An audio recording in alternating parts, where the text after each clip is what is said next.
Okay, so this is something that I want to add. I want to talk about the twofold effect that I was really trying to convey to my friend. So the twofold effect that I could see with clarity.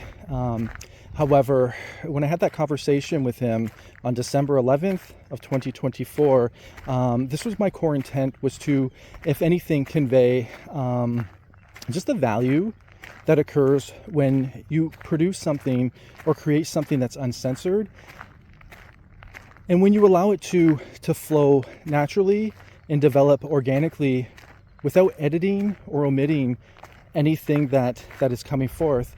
There's such great value, because then you can actually learn. You can actually see what is there as opposed to what you anticipate to see or what you desire to see.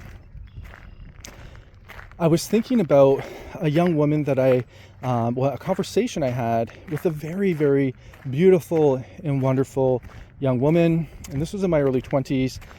And I remember we worked together, and she came over to the place that I was living after work because she had a heavy heart and she wanted to talk to somebody about the things she was currently struggling with. And so she had just got out of a very long-term relationship that she was actually engaged to the young man. And but as she talked, it was very apparent that not only was that relationship abusive, but the abuse stemmed so deep into control, to where she felt fear to even speak against what was occurring around her. And she just basically just talked about how she went with it and just assumed when we get married, everything will get better.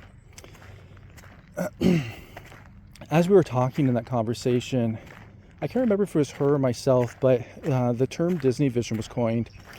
And the context of Disney vision would simply be just the expectations that are derived from watching television programs that falsely convey or can falsely convey. I believe that there can be truth in certain things, but they can convey and provide convey a reality that provides an expectation.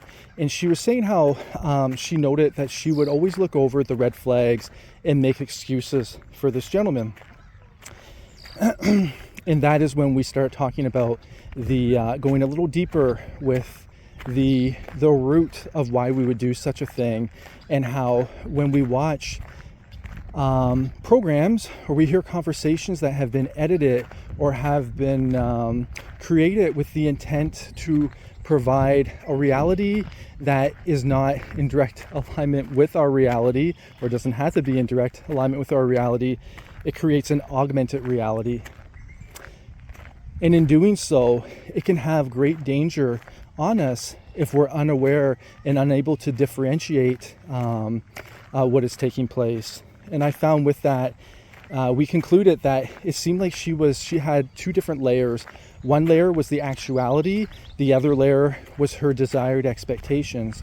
So she would always override the actuality with the desired expectations. And I was thinking, this perfectly illustrates my intent and desire for these works that flow naturally and develop organically and are just laid out and presented in a way that is uncensored.